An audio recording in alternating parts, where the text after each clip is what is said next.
Welcome back, students. In the last period we have studied about the some introductory part of auxin.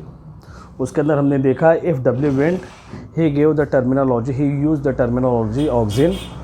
Auxin, that in plants auxins are present in meristematic region. Indole acetic acid is called as natural auxin, and in spite of that, IBA indole butyric acid, naphthalene acetic acid and 2,4-D, these are called as artificial auxin, या उसी को हम कह सकते हैं synthetic oxygen भी हम कह सकते हैं। अभी इस लेक्चर के अंदर बच्चों हम लोग यहाँ पर देख रहे हैं what are the application of oxygen या physiological effects of oxygen. Main जो क्वेश्चन एग्जाम के अंदर आते हैं इसी के ऊपर आते हैं, जो अलग अलग हार्मोन, जो 5 डिफरेंट टाइप्स ऑफ हार्मोन हैं उसके अंदर यहाँ पर उसके फिजियोलॉजिकल इफेक्ट या उसके यूजेस या उसके एप्लीकेशन क्या हैं, उसका क्या रोल प्लांट बॉडी के अंदर होता है, वही हमारे आम तौर पे जो याद रखने वाली चीज़ें होती हैं। वैसे तो नीट को अगर कंसीडर करें सभी चीज़ें याद रखना है लेकिन board exam point of view के हिसाब से आपको ये तमाम चीज़ें याद रखना है। One by one we will see about the application या फिजियोलॉजिकल इफेक्ट ऑफ ऑक्सीजन। सबसे पहला पॉइंट यहाँ पर दिया हुआ है, oxygens are responsible for cell enlargement. Last period के अंदर हमने देखा था प्लांट के अंदर जो ग्रोथ और डेवलपमेंट है या रीजन्स ऑफ रूट के अंदर अगर हम देखते हैं, रूट टिप का जो पार्ट होता है उसको हम कहते हैं region of cell division. Cell division वहाँ पर होता है और उसके बाद का जो रीजन यहाँ पर होता है उसको कहते हैं सेल इनलार्जमेंट।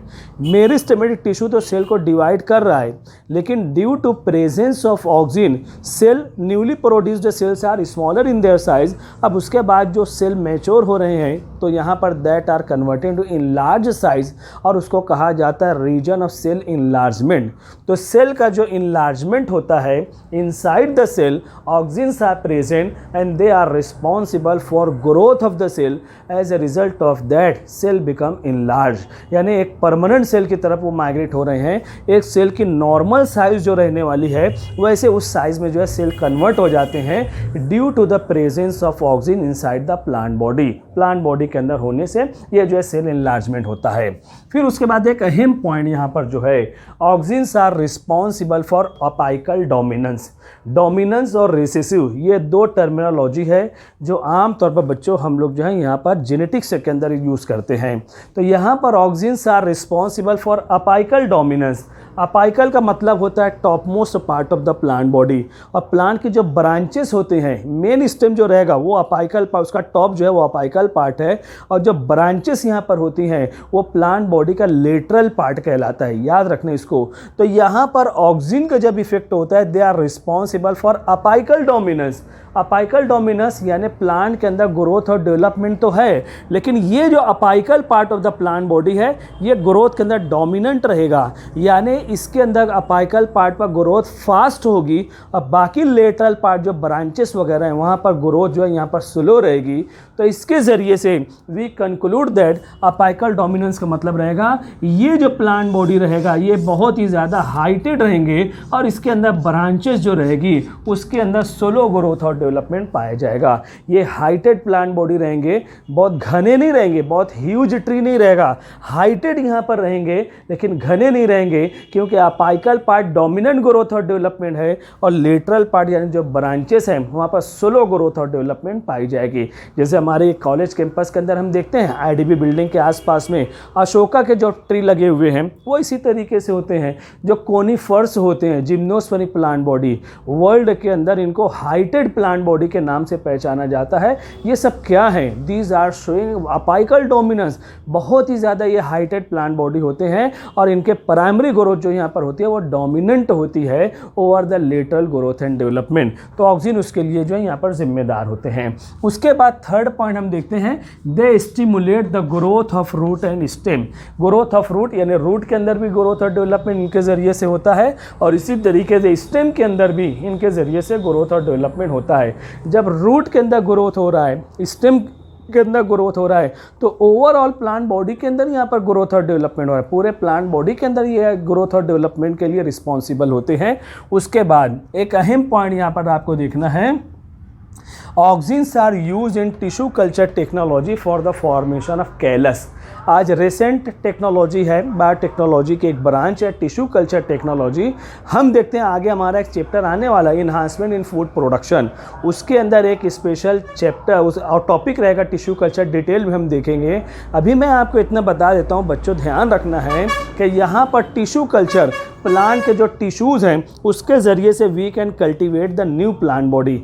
अभी तक प्लांट के अंदर ग्रोथ और डेवलपमेंट के लिए दो तरीके हमें पता है, या तो वेजिटेटिव रिप्रोडक्शन, उसकी कलम लगा दी जाएगी, उसके ज़रिए से नया प्लांट हो सकता है, या किसी प्लांट बॉडी का जो सीड है अगर वो ज़मीन के अंदर यहाँ पर उसकी सोइंग कर दी जाएगी, उसके ज़रिए से भी we can cultivate new plant body, नए प्लांट बॉडी वहाँ पर भी कल्टीवेट किए जा सकते हैं। रिसेंट टेक्नोलॉजी यहाँ पर जो है वो है टिश्यू कल्चर टेक्नोलॉजी, और इसके अंदर some tissues are selected and they are kept, they are introduced, they are inoculate in the culture medium। Culture medium के अंदर डालेंगे तो कल्चर मीडियम के अंदर all the nutrients are present which are responsible for growth and development of plant body। one of the nutrient that is oxygen। तो जब culture medium तैयार किया जाता है तो उसके अंदर यहाँ पर जो है बहुत सारे जो न्यूट्रिएंट्स हैं, ऑर्गेनिक इनऑर्गेनिक कंपोनेंट है, तो उसके अंदर ऑक्सीजन को भी ऐड किया जाएगा ताकि कैलस का फॉर्मेशन यहाँ पर जो है बराबर हो। कैलस क्या है?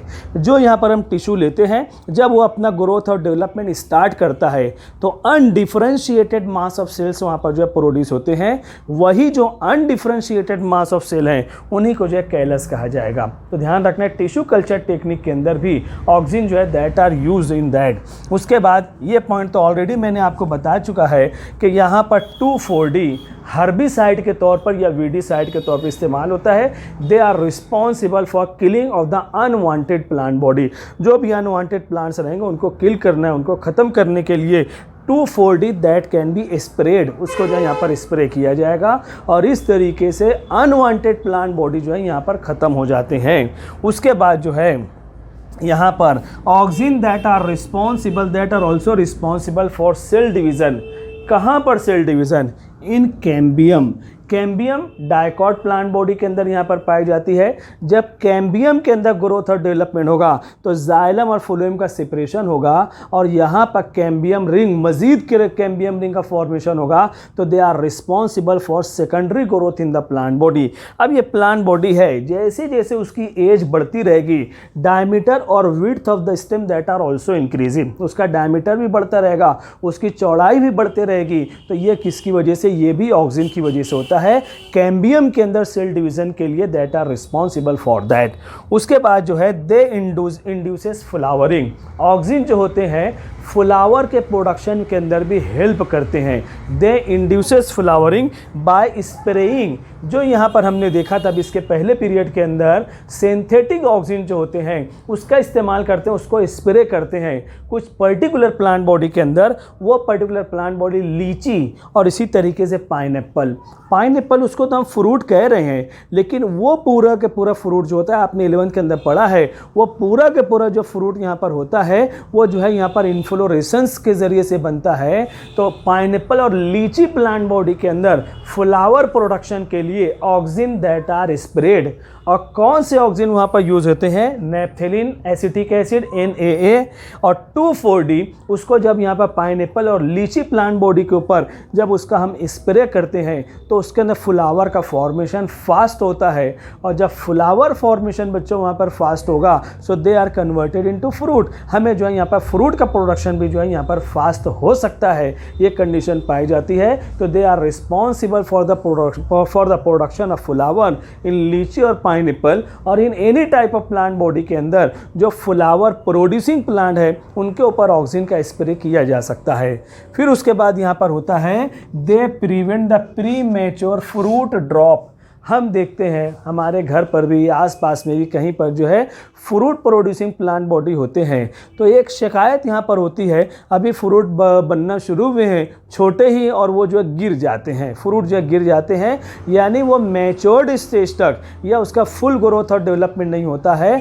फ्रूट जो है थोड़ा सा डेवलपमेंट हुआ है और उसके बाद वो गिर जाते हैं, उसको कहा जाता है प्री मैच्योर फ्रूट ड्रॉप। यानी फ्रूट अभी मैक्सिमम साइज तक, हाईएस्ट साइज तक बड़ा नहीं है और उसके पहले फ्रूट जो है यहाँ पर ड्रॉप हो जाता है, उसको दूर करने के लिए यहाँ पर जो है ऑक्सिन का इस्तेमाल किया जाएगा। Due to use of auxin that prevent the pre mature fruit drop. वो जो शिकायत है कि फ्रूट यहाँ पर बनते हैं लेकिन इनिशियल स्टेज में वो गिर जाते हैं, ड्रॉप हो जाते हैं, वो शिकायत यहाँ पर जो है दूर हो सकती है। उसके बाद यहाँ पर हम देखते हैं this hormone that prevent the formation of abscission layer. इसके पहले लेक्चर में बच्चों मैंने आपको बताया है आखिरी जो हार्मोन है एब्सेसिक एसिड, वो ग्रोथ और डेवलपमेंट को रोकने वाला है। तो प्लांट बॉडी के अंदर जो प्लांट बॉडी का एक पार्ट होता है, जैसे लीफ वगैरह यहाँ पर है, मैंने कहा समर सीजन में ये हार्मोन जो बहुत ही ज़्यादा एक्टिव हो जाते हैं। तो यहाँ पर कैसे एक्टिव होते हैं, प्लांट का ग्रोथ और डेवलपमेंट को रोक देते हैं, इनहिबिट कर देते हैं। प्लांट को अब सिर्फ फिक्र होती है अपनी लाइफ को बचाना है। तो अब यहाँ पर पौधे जो है, प्लांट जो है रूट के जरिए वाटर एब्सॉर्ब करते हैं, वाटर आगे ना बढ़ने पाए, यहाँ पर जो है अपने यहाँ पर स्टेम के अंदर स्टोरेज टिश्यू के अंदर सेफ रहे। तो जहाँ से लीफ की शुरुआत हो रही है वहाँ पर एक लेयर बन जाएगी, कोई नई ब्रांचेस पहुँच रही है वहाँ पर एक लेयर बन जाएगी जो वाटर को ब्लॉक कर देते हैं। Water that can not pass through that pathway, उस रास्ते के जरिए वाटर जो वहाँ पर नहीं गुजर सकता है, तो उसको जो है यहाँ पर रोक देते हैं। तो रोकने के लिए यहाँ पर high percentage of abscisic acid जमा हो जाता है, एक लेयर का फॉर्मेशन होता है और उस लेयर को कहते हैं यहाँ पर एब्सेशन लेयर।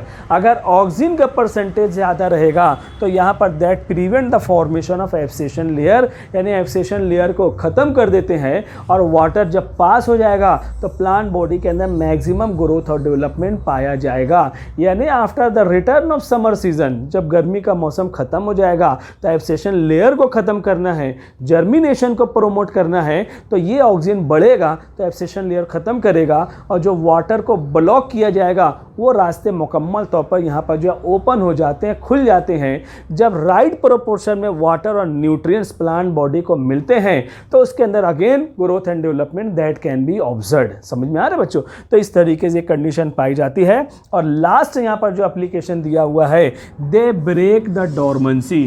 प्लांट बॉडी के अंदर रेस्टिंग पीरियड होता है, जिस पीरियड के अंदर प्लांट्स के अंदर no growth and development is observed. Plant body के अंदर किसी भी किस्म का कोई ग्रोथ और डेवलपमेंट नहीं होता है, उसको कहा जाता है डोरमेंसी। तो ये डोरमेंसी को ब्रेक करते हैं, यानी प्लांट को राजी करते हैं कि दे प्रोमोट देयर जर्मिनेशन, वो अपना जर्मिनेशन को जो है यहाँ पर शुरू करें।